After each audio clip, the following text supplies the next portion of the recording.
नमस्कार। Birsa news 24x7 में आप लोगों को सुस्वागतम।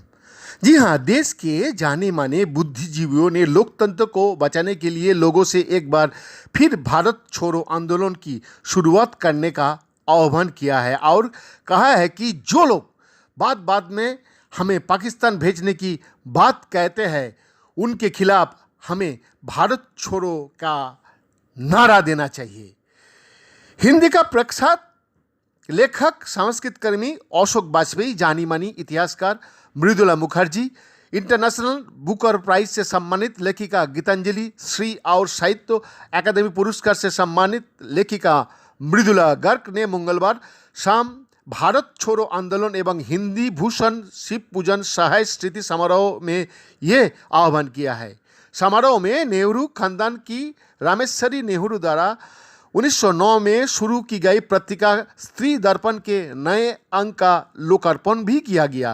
इस पत्रिका का संपादक वरिष्ठ पत्रकार कवि अरविंद कुमार और इग्नू में प्रोफेसर सविता सिंह है। स्त्री दर्पण द्वारा जारी एक विज्ञप्ति के अनुसार इंडिया इंटरनेशनल सेंटर में आयोजित इस समारोह में वक्ताओं ने यह भी कहा है कि आज़ादी की लड़ाई में स्त्रियों ने बढ़ चढ़ कर भाग लिया था और आज स्त्रियों की मुक्ति के बिना आज़ादी का कोई अर्थ नहीं है।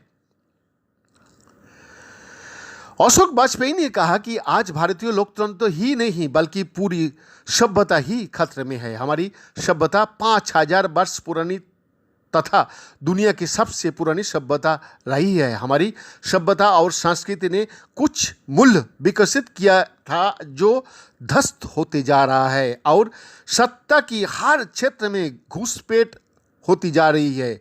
इसके खिलाफ नागरिकों को आगे आना होगा और जिस तरह आज़ादी की लड़ाई में भारत छोड़ो आंदोलन शुरू किया गया था उस तरह उनके भी ये देश छोड़ना पड़ेगा, जिनके कारण आज लोकतंत्र ही नहीं हमारी सभ्यता के सामने संकट पैदा हो गया। उन्होंने इस संकट के लिए हिंदी पट्टी को जिम्मेदार ठहराया, जहां हत्या से लेकर बलात्कार और अपराध की घटनाएं सबसे अधिक है। इस संदर्भ में उन्होंने उत्तर प्रदेश का विशेष रूप से जिक्र किया। उन्होंने कहा कि कुछ लोग क्रांति की बातें बड़ी बड़ी करता है पर करते नहीं, इसलिए हमें ये लड़ाई अकेला भी लड़ना पड़ रहा है।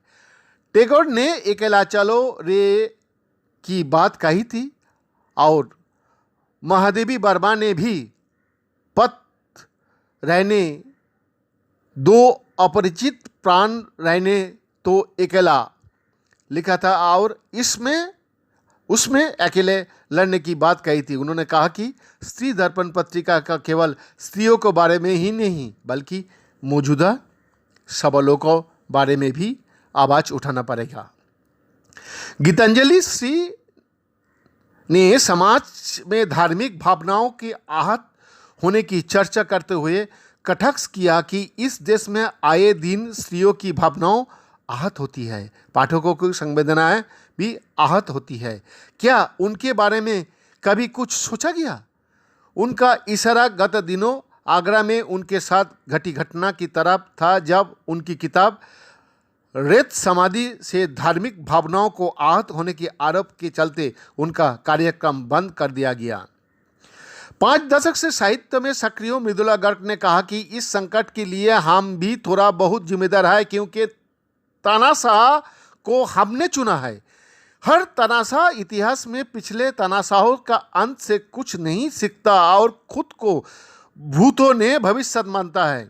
उन्होंने कहा कि ये बचपन से गांधी जी की प्रार्थना सभाओं में जाती रही और अब सब कुछ बदल गया है। हमें आज भारत छोड़ो आंदोलन फिर शुरू करना होगा और अपने ही लोगों से कहना होगा तुम भारत छोड़ो, तभी बात बनेगा। बैद्यनाथ दास का रिपोर्ट, बीरसा न्यूज 24x7।